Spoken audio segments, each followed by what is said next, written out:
And if you get a chance, you want to stick around, we will tell you the story after the show. But this comedian is fantastic. He's got a special coming out on a dry bar special getting ready to come out. He's been on Comedy Central.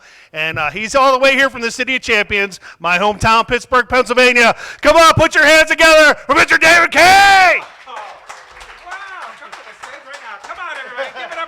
Give it up for Brian Lee. Give it up for Brian. There he goes. He's doing a fine job. And yes, I've known Brian a long time. I really have. And I'm not sticking around to tell you the story. No. It is great to be here with you folks. Thanks for coming out. It's my second time here in Carson City. Very excited to be here. Last time I was here, we had a lot more people. And yeah, it's a lot more. And they said, Dave, we want to bring you back. And I said, wow, that'd be great. I'd love to come back. And I said, you must really like my show. They said, no, not really. I said, well, what's the deciding factor? They said, of all the comedians we have to choose from, you are the cheapest. So, yes, be glad to know comedy's coming in under budget tonight, folks. But if you don't find me funny, well, you get what you pay for. How about that, Carson City? How about that, you good sons of bitches? Just saying, you're not going to get a prime rib at McDonald's value meal prices. That's all I'm saying. So it is great to be here. I've had an exciting weekend. An exciting weekend here in Carson City. Yeah, I was trying to remember the name of the town, wherever the hell this place is. Very exciting. You know what? Everywhere one thing I will say about this town, everywhere you go, it doesn't matter where you go in the town, it always sounds like somebody is shuffling behind you. Is that the way it is? Am I the only one that hears the shuffler somewhere behind you? It's very odd. But today was very exciting. I saved a life. I know. Typically a applause-worthy deed, but here in Carson City, you're like, nah, we don't give a shit. We don't care what you saved. No, I saved a young man, probably about 16, 17 years old. I saved him from being run down in the street by a distracted driver. Yeah, just as he stepped off the curb, I looked up from my phone and swerved right around him. So, I know, I'm a goddamn hero is what I am. I don't know, where's my trophy? That's all I'm asking at this point. I am so glad I did not hit that kid because I've got a really high deductible, and oh my God, I don't want to go through that again, huh? I know. My heart was beating so bad. I got out of my car to make sure he was okay, because he was doing the exact same thing as I was doing, right? He was staring at his phone. So I went out. I was going to kind of reprimand him first of all, but then I just wanted to make sure he was okay. And as I got closer to him, I realized it wasn't a phone. It was actually a book. I was like, holy shit. I almost hit a smart one. I hugged that little egghead and I told him to stay in school. I thought I was going to have a heart attack. I swear to God, my heart was beating so fast, I thought I was going to have a heart attack right then and there. I thought I was going to have a stroke.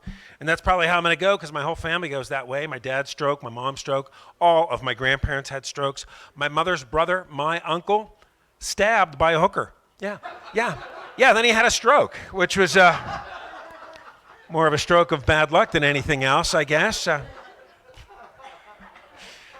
Okay, you didn't seem to really like that punchline all that much. All right. Okay, he was hit by a misplayed golf ball. That's a penalty stroke. Okay, he really hated that one. All right. He drowned in a rowboat with Gary Coleman. That's a different stroke. That's a different stroke altogether, folks. Look, you people better start laughing at this shit now, or the next 45 minutes is going to suck for both of us, sir. It really will. He's like, nah, I still don't laugh. So, yeah, that's probably how I'm going to go. Probably going to die of a stroke. My whole family goes that way. I told my wife that I was going to probably die of a stroke. I said, what about you, honey? How do you think you're going to go? I swear to God, this is what she said to me. She said, I'm probably going to die in a fiery car crash. I know. I'm like, you know what? I'll drive from here. Why don't you pull over? Pull over. And now my biggest fear is I'm going to have a stroke while I'm driving with her in the car. Cross traffic into a gasoline tanker, ba-boom, simultaneously fulfilling both of our end-of-life prophecies. And you can't go that way. You can't go together. It's not right. You can't go together. That's the way I look at it. You just can't. I mean, you have to go. How about you folks? Do you have to go together or apart? What do you think? Right here? Are you together? Or what do you think? Together or apart? Together? Oh, she's got a plan. She's got a plan. Could be as soon as after the show, for all we know. So, no, you gotta go apart, because then that way one of you gets to live the rest of their life happily. That's how that works out. And besides, what happens if both of you go, right? Then who's going to clean out your house, right? Yeah, because then the family's going to have to come over. They're going to go down in your basement. Do you have basements here in Nevada? Some of you probably don't even have basements, right? You're going to crawl in the crawl space. Is that what they do under the house? No. I know they're going to go into my basement. They're like, oh my God, he's a hoarder. Look at all the shit he's got down here. No, and then they'll clean out the basement. They'll clean out the dining room, the living room, the kitchen. Eventually, they're going to get to the bedroom, and you don't want them in there, right? If you're a couple, you don't want them there, because they're going to find the couple's drawer. You know what I'm talking about? If you're a couple, you know what I'm talking about. Some of you might have a whole room dedicated to that thing. I know, they're going to open up the drawer at my house. They're like, oh my God, who strapped that on? What the hell did they strap it to? Apparently somebody's fantasy involves a French maid and a faceless leather unicorn. Yeah, make your own picture up for that one, folks. You can place that wherever you want it. So, and I'm worried about it. I'm always worried about death. I am always worried about death. You know, I mean, but you know what? Life is a gamble. It's a crapshoot anyhow, right? You never know what's going to happen. And some people say, well, you got to live like it's your last day on earth. Well, you know, if you live like that, you're probably going to do something that's going to make it your fucking last day on earth, right? So, you know, there's that saying. What's the saying? Hey, you never know what life's going to bring. Tomorrow you might wake up and get what? Laid. Okay, that's a much more optimistic attitude than I would have expected from this crowd. No, usually they say you're going to get hit by a bus, right? Or in my case, hit by me. That's what it would be in Carson City. No, you got to be, and like through the pandemic, holy shit! Oh my God, I was afraid I was deathly afraid during the pandemic. I wouldn't let anybody near me, and thank God, the whole thing ended. You know, we finally got the vaccination, and I don't know if anybody else did. Everybody else get the vaccine? You all get the vaccine out here? Some did, some didn't. Some people were a little hesitant. They're still like, I'm not going to get it, and I get that. Look, I get it, but I got the vaccination. I got the vaccination. I got both boosters, and I'll tell you why. After the second booster, I am getting 5G Wi-Fi out the ass. You would not believe that. Oh my God. Yeah, even out in the desert, I'm still getting 4 bars. I'm getting 4 bars. I know. And now that I'm chipped, if I get lost, I can find myself. How about that, you know? That makes sense. I did. I was cooped up the whole time. Oh my God. It was ridiculous. Cooped up. Was anybody else cooped up? Or what was it like out here in Nevada? They're like, fuck it, we don't care. Just get out there. It's a gambling state. What the hell, right? You know, everything's a gamble out here. You never know what's going to happen. Now, everything got shut down, right? Did they shut everything down? They shut the shit down, right? Yeah, they shut it down where I'm from. I'm from Pittsburgh. They shut it all down. My wife was working remotely. She was sitting in the dining room doing her work every day. Here I am. I'm a stand-up comedian. I got jack shit to do. You have no idea how many times I watched Tiger King. I watched Tiger King like 25 times, and I couldn't believe it. You know, the one day I figured, you know, as I getting all rough and gruffy looking, it's like, you know, I finally shaved. I start shaving my face, and then after a while, I'm like, you know what? I got nothing else to do. What else can I shave? I'm like, you know what? I'm gonna shave my back. I'll shave my back. That's what I'll do. I'll try that. And it worked. I had an electric shaver. I got up about here, you know, and I did well up to there. But after that, I couldn't get any further. Christ, I don't know how you ladies do it. You must be getting up the top. No. No, you're all more flexible. No Italian ladies, no Italians in the house. No, okay. No, and I did. I finally took a stick and I taped my razor onto it, and I was like in the mirror like this. A drunken monkey with a set of dull hedge clippers could have done a better job. And then I'm standing like, well, that didn't work out so well. My wife's name is Beth, so I took my razor and I'm like, you know what? I'll shave I shaved a big B in my chest hair, right? You know. I know. I came downstairs. She's working. I'm like, look what I did. She's like, it's backwards, you idiot. And I'm like, oh, no. I know. Went back upstairs and shaved a big 8 in there.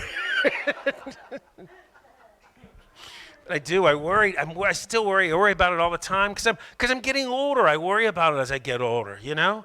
And, because I had to go to the doctor recently, and I hadn't been to the doctor for the longest time because I didn't have health insurance for a while. Anybody else go through that time, not have health insurance? A couple of ladies up front, you know what it's like. If you don't have health insurance, you don't go to the doctor when you're sick. What do?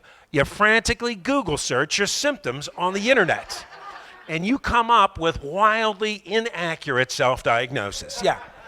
Yeah, last Thanksgiving after dinner, I had horrible, sharp abdominal pain. I looked it up on the internet. I either had bad gas or an ovarian cyst, and I wasn't sure which one it was. I called a friend of mine in the medical field, asked his advice. Unfortunately, he was a vet tech. He's like, you've probably got worms. Yeah. He's like, the best thing for that is to drop your drawers and scoot. That's you're going to just scoot across the carpet, just like that. No? Is it funnier this way? It's scoot that way? No? I know, I finally cornered my nephew, had him pull my finger, and I felt much better. How about that? So, a couple people got nephews. Okay, good. That's how it works. No, I did. I finally had to go to the doctor, and I'll tell you why. Because I couldn't put my big toe swelled up. I couldn't put any weight on it. I couldn't even put a shoe on. Anybody care to guess what it was? Just yell it out if you know. Anybody? Ingrown toenail. No, that's not the right answer, but it's a good guess. I heard the gout. The gout. Isn't that like an old geezer disease, the gout? You know who gets the gout? Pap. Pap gets the gout. That's who gets it. I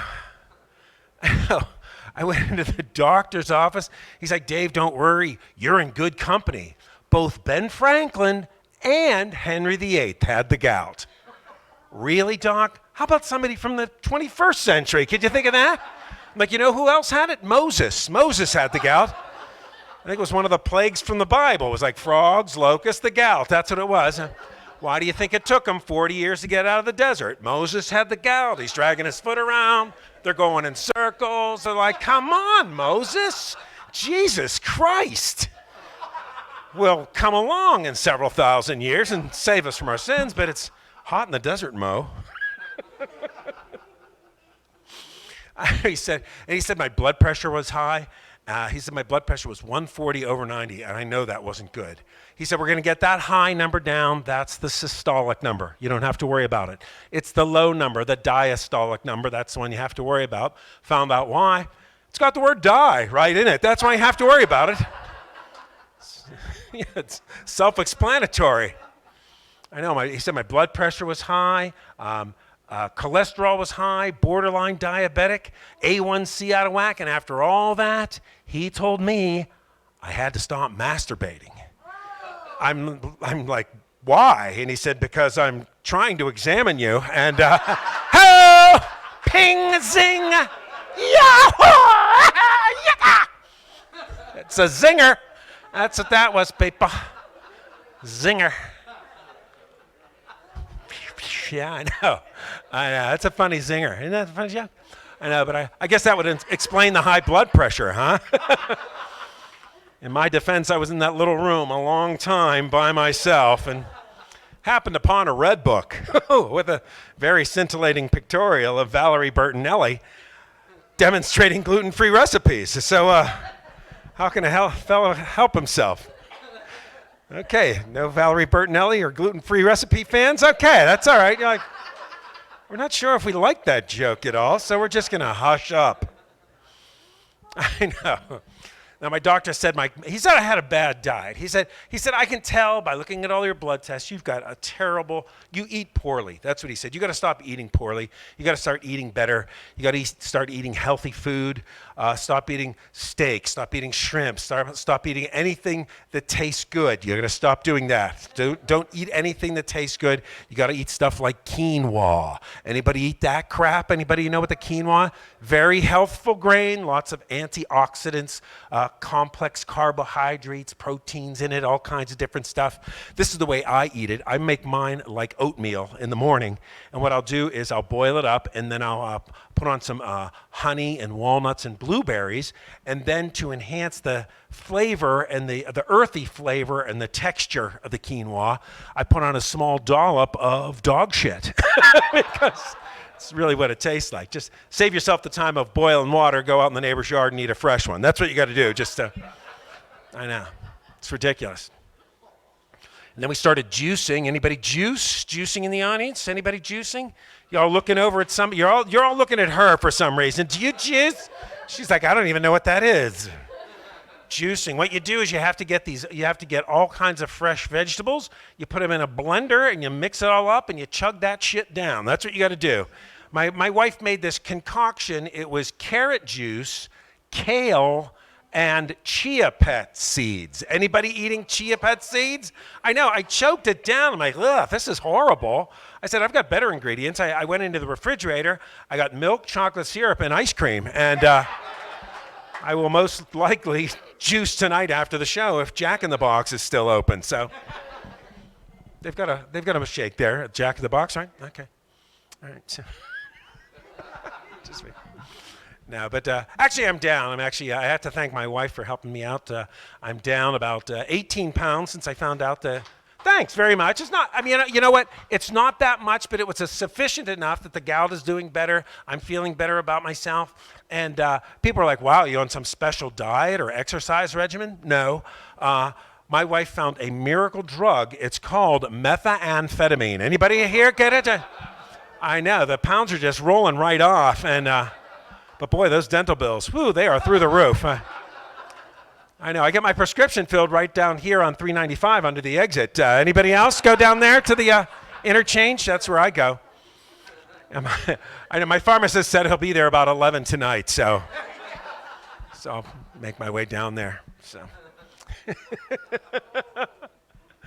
No, but we're having a great time. My wife and I'll give you a little bit of information about myself. Tell you about myself. I am a married guy. This is my second time around. It's her third time around, and we met. We were both over 50 when we met, and I mentioned that. And one time, somebody in the audience yelled out, "Did you meet on our time?" And if you don't know what that is, it's a website for people over 50, for singles over 50. And no, we did not meet on our time, but I'm glad we met before we were 65, because they've got one for 65 and over. It's called Time's A-Wastin'. And yeah, they have another one for people over 80. It's called Time's Up. That's it. Your time is done. You have no more time left. That's it. So. Yeah, their motto on their website is, your soulmate is in heaven. Screw you people, that's funny. Okay. No, we did meet online. Anybody else meet online here in the audience? Anybody here? You met online? What site did you meet on? Bumble. I never tried Bumble. Is that like Tinder? Or what is Bumble? What's Bumble for? What is that? Is that like a cosplay thing where you pretend you make a little avatar and you pretend you're something else or something? What is Bumble? Because I'm unfamiliar with Bumble. It's like a what? It's okay. It's a dating app, but is it like Match or something like that, or is it less complex? Okay, so it's like. No, yes, kind of like that. Yeah, it's like Tinder for old people is what it is. Okay, so yeah, okay, I get it. Now I met my wife on a now defunct site. Now is Bumble free? Okay, yeah. Well, ours was a free site too. We met on Craigslist Casual Encounters. Anybody else? Yeah. Nobody knows about it until now. They're like, oh, well, now I know about it. No, I'm joking. I never met a woman on Craigslist Casual Encounters. Oh, they look like women when you pick them up. You get them home, you're like, hey, look at that. Hey, we match.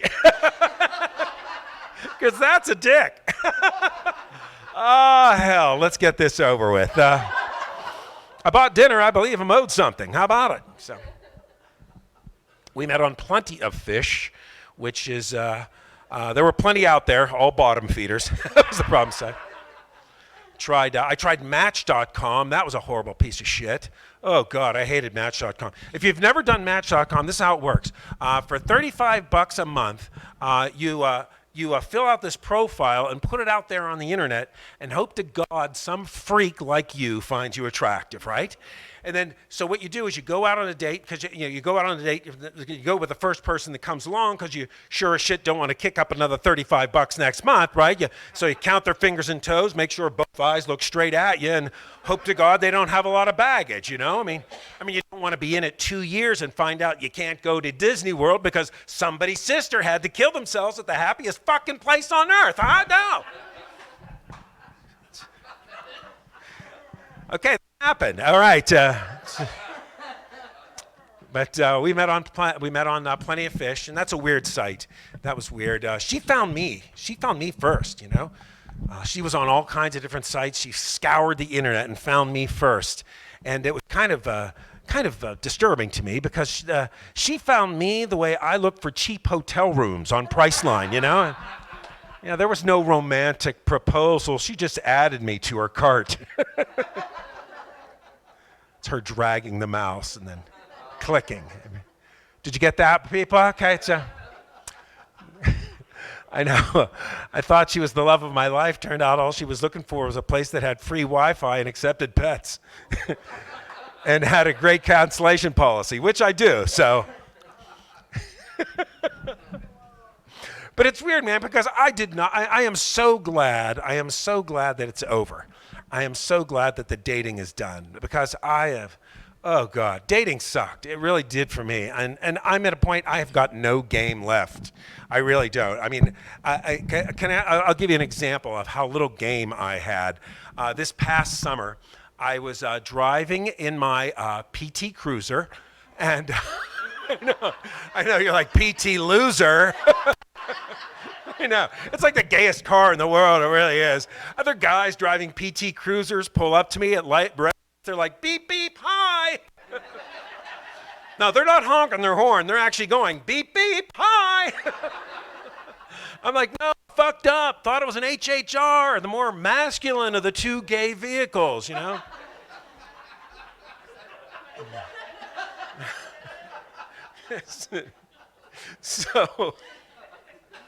So this carload of women, young women about your age, probably in their 20s, right? In your mid-20s, we're going to say. They pull up. They look like they're on their way to a bachelorette party. And the one girl in the back seat, she rolls down her window and says, hey, mister, you want to see some tits? Well, what do you say to that? You know, what a red-blooded American man? Hell yeah, I want to see some tits. And while we're at it, I'm going to show you my junk. How about that, you know? No, that's not what I said. You want to know what I said? I swear to God, this is what I said. Yours? I know. She's like, well, yeah. And and this is my retort. This is my response. I swear to God, this is what I said to her. I said, well, if and you're willing.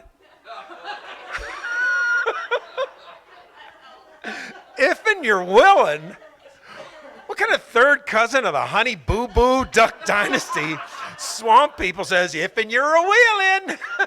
I might as well have been in a hay wagon with my coon dog sitting next to me, straw coming out of my mouth. Well, if you're willing, patooey. You know, they all laughed, the light turned green, they drove away, and I saw not a tit. That's how that went. I know, it was terrible. And women my age, they don't have any game. They think they've got game, but they don't. No, what's that? No, you don't. You don't have game. I'm gonna tell you. What's that? You do? No, I don't think you do. Well, I know the woman. Here's an example of a woman who was coming up to hit on me at a Starbucks. I'm drinking a cup of coffee at a Starbucks, and this woman, she's looking very attractive, probably about my age, looking over. Finally, she walks over to me and says, "Excuse me, did anyone ever tell you that you would make a really good German soldier in a war movie?" You mean a Nazi? Are you calling me a Nazi? Is that? She's like, "Oh, a Nazi. I forgot what they called them. You'd make a great Nazi." How do you even respond to that? You know, it's like, "Well, Dankeschön, Herr Fräulein." You know, what the hell am I going to say to her? You know, I mean, even if she would have said, "You know, you'd make a really good older, fatter brother of the Wolverine in an X-Men movie," but no, they don't. No game left. It's just terrible. I'm so glad it's just ridiculous. Don't have to worry about things that I don't have to worry about anymore, you know? Ugh. So I'll tell you a little bit more about my lovely bride and I. We've been married 4 years, and like I said, oh, thanks. It's not that long. It's weird. When my wife's mother found out that we were going to get married, she was living in Vermont. So she moved down to Pittsburgh, where we were living. And then about 2 months after we got married, she slipped on the ice, fell, broke her shoulder. And then my wife's brother, who was also living in Vermont, he moved down to Pittsburgh. So now I have both my mother-in-law and my brother-in-law living in Pittsburgh. So next month we're moving to Vermont. That's a smart thing to do. Didn't think we had a lot in common when we first started going out, but turns out we're both lefties. Do we have some lefties in the audience? Any lefties here? Anybody? No? I'm the only one? Only lefty? Back in the back? I know it's weird being a lefty, isn't it? I know I need special scissors to cut paper. She opposed the border wall. That's a far lefty, people. That's a far lefty. Now, come on now. So... It was weird too because we met because it was our 4th wedding anniversary. We had a great time this 4th wedding anniversary, but get ready for this. We both forgot our 3rd wedding anniversary. Can you believe that? Yes. It was about 2 weeks afterwards. I'm driving along in my car by myself. I'm like, oh, holy shit, I forgot our wedding anniversary. I'm like, oh, that bitch did too. But we both, in fairness, we had good reason to forget it because we were married on January 6th, 2018. Our 3rd wedding anniversary happened to fall on January 6th, 2021. And we were touring the Capitol down in Washington, D.C. that day. And all that bear spray and tear gas, I forgot why I was getting all watery-eyed in the first place. But we're going back for the trial because I ain't pleading the shit. Okay, wrong room for that joke, huh? Oh, you're like, we're going to kill that Yankee. You're like, get back across the Rockies, you communist fucker. Oh, God almighty. But we do have a lot in common, my wife and I. We both love to travel. We both love blues music, and we both have a CPAP machine. Isn't that awesome? Anybody else have a CPAP machine? Can't breathe at night? If you don't know what a CPAP machine is, it's a medical apparatus that you strap onto your face when you go to bed at night. It's got this mask. It blows air into your lungs while you're sleeping because you are too weak and pathetic as a human being to stay alive while you're in a state of unconsciousness. Yeah. God forbid the electricity goes off at our house. Or we ever decide to go on a camping trip, we'll have to hire a Sherpa with a bicycle pump. Mr. David, are you okay? I think he stopped breathing. Mr. David, who's going to carry this fat son of a beach bagger? Son of a... It's the tire pump. That's...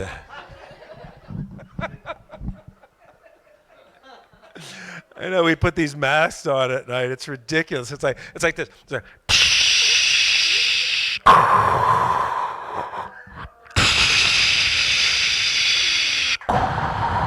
Good night, honey. Good night, honey. it's like Top Gun in our bedroom every night. I know. It's like I feel the need to breathe. I know we're members of the Mile High Club. We've never been in a plane together. I don't even know how that works. So I know. I know. People, did you get that joke? Am I going too fast with these? Are we at a high elevation? Is the oxygen thinner here? I don't even know. So, now people say to me, Dave, why do you, good-looking fellow like yourself, why do you have a CPAP machine? And I'll tell you why I have one. It's because I've got something called sleep apnea. What that is for me when I fall asleep, usually on my back. My soft palate relaxes, closes down on my baby-like air passage, and I stop breathing. And after about 10 seconds of this, my brain is like, hello, could you send some oxygen up here? Yeah, suddenly my brain sounds like Bernie Sanders for some reason. We need bigger infrastructure in your throat, universal health care. Why am I not president? I don't know, Bernie. Sends chemicals down, wakes me up. Now, if you still don't know why what I'm talking about, I'm going to do an impression of sleep apnea. Now, if you know somebody that sounds like this while they're sleeping, you can go ahead and clap when you hear it, okay? So this is what it sounds like if you've got sleep apnea, all right? So here we go. Sleep apnea, my impression. Take one. Here we go. Sleep apnea. Here we go.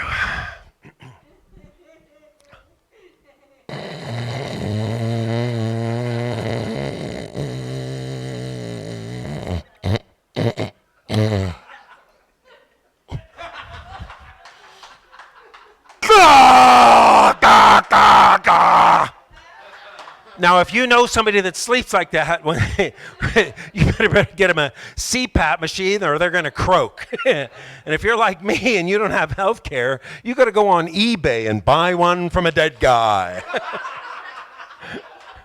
Or go to an estate sale in a nice part of town. I mean, you don't want to go to a flea market or a yard sale at a trailer court and buy your CPAP machine. You end up with SARS or Zika or monkeypox, for Christ's sake. You don't need that. Second round of pandemic bullshit. Oh my God. So yeah, so I use the CPAP machine and I try not to eat late at night. That's one of the things that my doctor says. Don't eat late at night because you get the reflux and everything. You don't want to eat late at night. He said what you got to do now. You know what else we had to do? We had to put we stacked books up at the under the legs of our bed at the top of our bed so that it's like leaning like this, right? So now we just slide out of bed at night. Yeah, don't wear silk pajamas on satin sheets when you got an incline on that thing. You just shoot off like a fucking water slide. So I know we have this, and the thing is, I love to eat at night. Anybody else eat late at night? Here's my bad example. Here's a typical example. Do you eat late at night? It's about a couple of months ago. I'm laying on my daughter's beanbag chair. It's about 2 o'clock in the morning. I'm eating a bowl of ice cream off of my naked chest, right?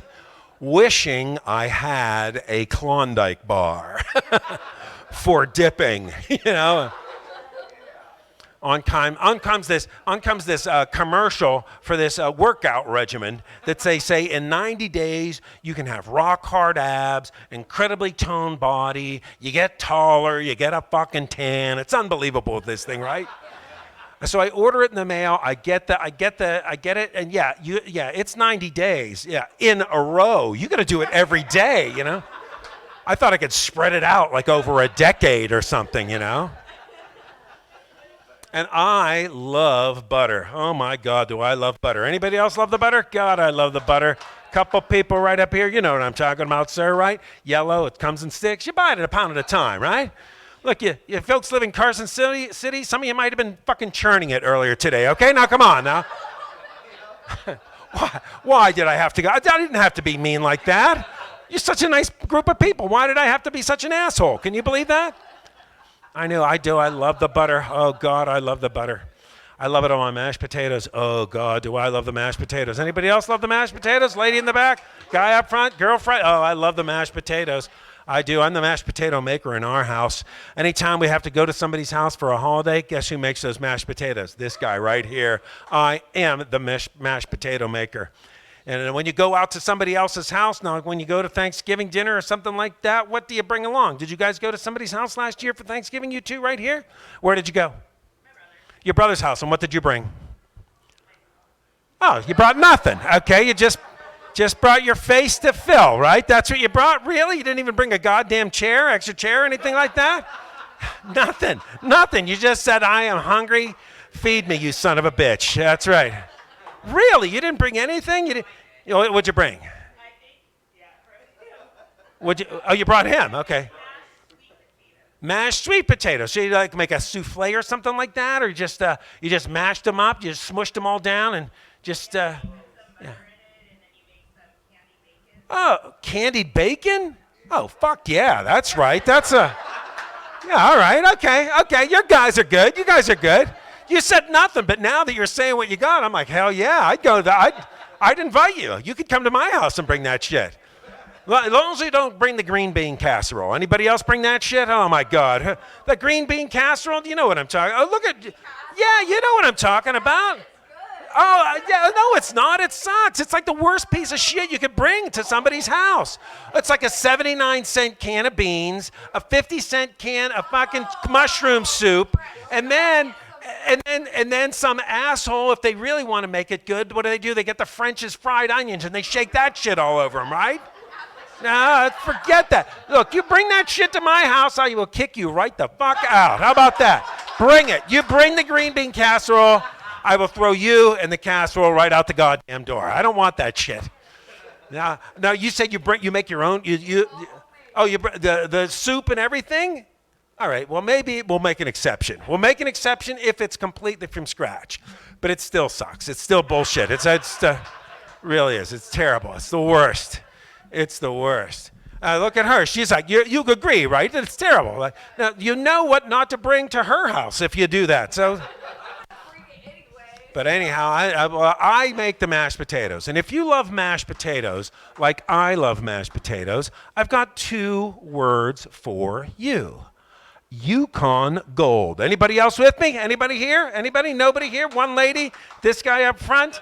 This kid's like, is that some good weed from Canada, dude? Can you front me a spud? It's a hell of a potato. It's so good that when you mash it up, it actually looks like butter. And I will tell you what I do with my Yukon Gold potatoes. I peel them, I boil them, then I place them in my KitchenAid mixer. Anybody else got the KitchenAid like me? Girl shaking her head, yes. Guy back here. How about you, sir? How about you? What kind of mixer do you have at home? You do that? That you manual? You call that? You call that? You call that mashing the potato? Is that what you call that? Yeah. Some people call that peeling the carrots, sir. Did you know that? Special ingredient that you put in the taters, huh? Yeah. Yeah. Remind me not to ask you to bring mashed potatoes to any occasion. My God. Well, I do. I put them in my KitchenAid mixer, and then I put in 2 sticks of butter. That's right, ladies and gentlemen. 8 potatoes, 2 sticks. That's right. And then I use the half and half. Forget 2%, forget skim milk. I won't even drink skim milk. You know why? Because drinking skim milk is like having sex in a canoe. Did you know that? Yes, it is fucking close to water, people. Look, if you don't get that joke, I would say get a significant other, rent that canoe, get it out on the water, and fuck in it. That's what I'm going to tell you. Because it's very close. Very close. About 18 gauge. Separating you from the body of water. What I do, if I can't find half and half, I go out in the field. I want the goddamn cow. I'm like, get in there. I mix them up nice and smooth, nice and smooth. I take a big scoop, I put them on my plate, then I take my spoon, and I make the lake bed. Anybody else make the lake bed? Of course you make the lake bed. Everyone makes the lake bed. Some people call it the well. Some people call it the dam. I asked one fella from West Virginia what he called it. He's like, I just call it the butter hole. I'm like, ew. Butter hole? I don't want to eat anything with a butter hole in it, do you? Just doesn't sound very appetizing, butter hole. I asked one woman what she called it. She says, oh, I call it the nest. I said, why would you call it that? She said, I put my peas in it and they look like little eggs. I'm like, oh, you're insane. That's what's wrong with you. Can't imagine what she calls it when she puts corn in there. It's not rocket science, people. You all got it. That's very good. I didn't even have to say it. I could tell by your response you all knew what the answer was. Very good. So what I do, I take my spoon, I make the lake bed, then I take another big glop of butter and I drop it in. That's right. That's right. And then for me, I close it up. Work around it for a little while, right? Come back a few minutes later, hit it with a fork, bam, butter volcano. Love it. But my doctor says my cholesterol is very high, and I now have to find a butter substitute. And I found this stuff. It's called gravy. Oh my God, it's unbelievable. It looks like lava coming out of the potato. It's awesome. You know, it's funny too, as I do that,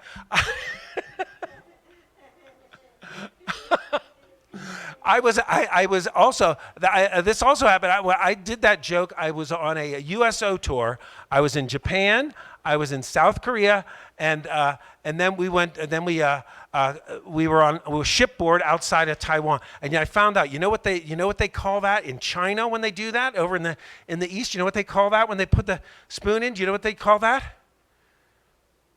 They don't. They eat rice over there, people. That's their starch product. That's what they eat for starch. It would be like a leaking dike is what that would be if they put the butter in. That's what would happen with that. So they don't call it anything like that. Oh God. I'm thirsty now. Oh. So I gotta fly back tomorrow. I got an early flight. Gotta get up really fucking early. If anybody wants to give me a ride to the airport, I gotta be there at 4:15 tomorrow night.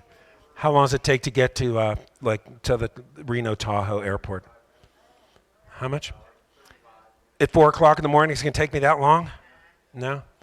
It's about a half an hour. We're going to roughly half hour. So I got to be there at 4:15. So what? 3:45. Fuck. I might as well just stay up all night, huh? What do you think? I can't do that. I can't do that anymore. I used to be able to do that. I can't do that anymore. If I'm going to do that, I got to drink. I got to drink to stay up all night long, right? You got to drink. I don't drink anymore. I quit drinking, quit drugging. I don't smoke. I used to smoke a lot of weed.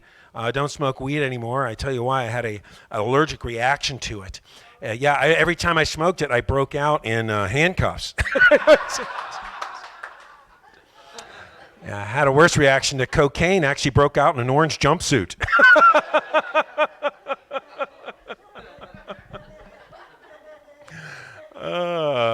That's true.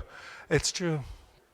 So I'll tell you a little bit more about myself. I will tell you. I'll tell you this. Brian mentioned that I do have a dry bar comedy special coming out, and should be coming out later this fall, hopefully. I taped it last year. Where they taped the dry bar episodes in Provo, Utah. Yeah, right in the middle of Mormon country. Anybody familiar with that? That is a weird town. It really is. It's a beautiful town, very clean, tall blonde people. All the women are pregnant and have like 22 kids around them. It's following behind them. Yeah, it's like if you ever saw that. You ever see the evolution of man? How they all go up like that? They start crawling and they just go up like that. That's the way the fucking Mormon women look like with all the kids behind them the whole time. It's ridiculous. I had to be really clean. I had to do my show very clean. And one of the things that I had to change a lot of the jokes that I did while I was out there. And I was mentioning earlier that that I lost all my parents. My family died from strokes, right? And I did. That's all true. My father died. I was only about 14 when my dad died. He had a stroke while mowing the grass. At least that's what he wrote in the letter. Did you get that one? Did you get that? He wrote the letter. Yeah. Just see. Okay, so if you didn't get that joke, then I'm sorry I can't help you. I really can't help you. You have to go home and think about it. Do the math. And and then I usually follow that joke up with, it wasn't long after my father's death, my mother turned to me and said, you know, David, now that your father's gone, you're the man of the house. You're going to have to step into his shoes and do the things that he used to do. So I started running numbers and sleep with the neighbor's wife. I know, but they didn't like that. They didn't like that in Provo. They like, you can't do that joke, right? Because it would have to be the wife sleeping with the other husband. That's what it. So multiple. Okay, because it would be the opposite way around. It's up there because the one guy fucks a lot of women. That's how that works. Oh, you know what I did find out? I met a guy. I'll tell you, this is a weird story. I met a guy while I was out there. He was an attorney for the Mormons. All right, he worked with a particular sect of the Mormons that were all polygamists. Right? There was one dude. He had, get ready, 57 wives. Can you believe that shit? 57, holy shit, can you believe that? That's sick, right? That's sick in such a great fucking way. But it's sick. It's sick, right? It's sick. But here I found out, I'm like, well, how the hell does he have children with them all? I said, I'm exhausted like one time with my wife, right? I'm like, how can you service 57 women? He's like, they don't. What they do is get ready for this. He's got 57 wives. He jerks off. And then they split it up. I know. Isn't that disgusting? I know. I mean, at least try, you know. At least give it a shot. You know what I mean? So I guess he doesn't want to pay favorites, I guess, you know. So I don't even know what the hell I don't know. So anyhow, going back to that joke. Now, that joke that I just did about, they said, we don't like that. You can't do that because it's offensive. I'm like, okay, well, I'll switch it up. So I'll do that joke again, and this is what I switched it to, okay? It wasn't long after my father's death, my mother turned to me and said, you know, David, now that your father's gone, you're the man of the house. You're going to have to step into his shoes and do the things that he used to do. So I started drinking brown liquor and staying out all night. Yeah, I know, it sucks, right? Right, yeah. So what I ended up doing, this is the way I did it. This is the joke, because I'm like, you know, that really sucks. I can't do that. So this is what I did. This is what they filmed. Okay, so you ready for this one? I don't think you're ready for it. So it wasn't long after my father's death. My mother turned to me and said, you know, David, now that your father's gone, you're the man of the house. You're going to have to step into his shoes and do the things that he used to do. So I started drinking Canadian Club and forcing myself on my sister.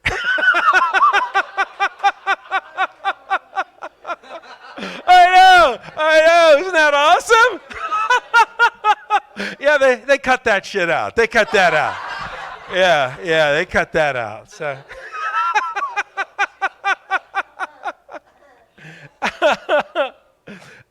But it's funny. It's funny because it turns out my wife was raised Mormon. She wasn't a Mormon when I met her, but she was raised Mormon, so she knows all about the Mormon stuff. And I'll tell you about myself. I was raised Lutheran. My father was Catholic. My mother was Lutheran, so I was raised Lutheran. And I found out the difference between being Catholic and Lutheran is that Catholics will say hello to you in the liquor store. Lutherans, they just kind of turn the other way and go into a different aisle. That's what they do. So, I know. They were great people, my parents. I loved my parents. My dad was a bit of a drinker, but that's okay. He's still a good guy. I will say this about my parents. They were wonderful people. They were not prejudiced people in any way. I will say that, not racist at all. And I never remember my parents ever raising their voice or hand in anger to a person of another race or religion. You know, from all the beatings I took as a child, I can only figure out my parents hated white children. That's who they hated. I got my ass kicked on a daily basis. And it's funny, too, because people don't beat their kids like they used to. No, they don't. Used to be you could take your kid out to any discount department store, drag them out in the middle of the aisle, just kick the shit out of them right then and there. If you were near the toy aisle, you could grab a wiffle ball bat, a piece of Hot Wheel track. You just tear it off the display. Pow! You can't do that anymore. Now you have to give people timeouts. That's what people do. That's what they do. I asked a woman what a timeout was, and she said, well, you see, when my children do something wrong, I make them stop what they're doing, go into their bedroom, and reflect on their bad behavior. Did I mention she had rickets or scurvy or something like that? Because I have no idea why she stands like this. Then she said, after they realize what they've done wrong, they come out and we have a little chat. I give them some candy, and they go about their business. Do you know what a timeout was when I was growing up? It was the length of time you were unconscious. That's what timeout was. Yeah, when you were grounded, that meant you were on the ground, taking a timeout. Yeah, my father was a stern disciplinarian. That's what they called my dad. He had one famous saying when he was pissed. You know what my dad's famous saying was?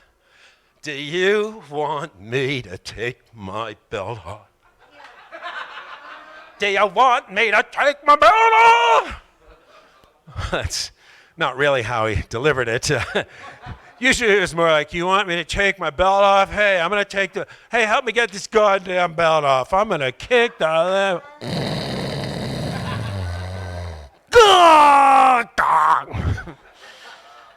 Wasn't long after my...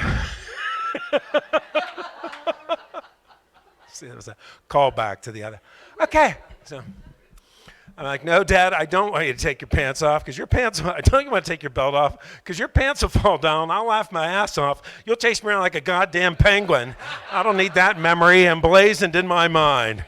Well, folks, you've been a great crowd, and I thank you for coming out. That's my time, folks.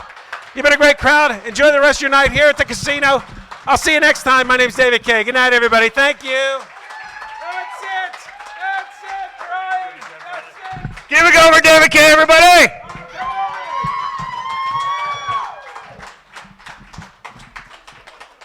You guys have a good time tonight. Thank you guys so much for coming out. We really appreciate it.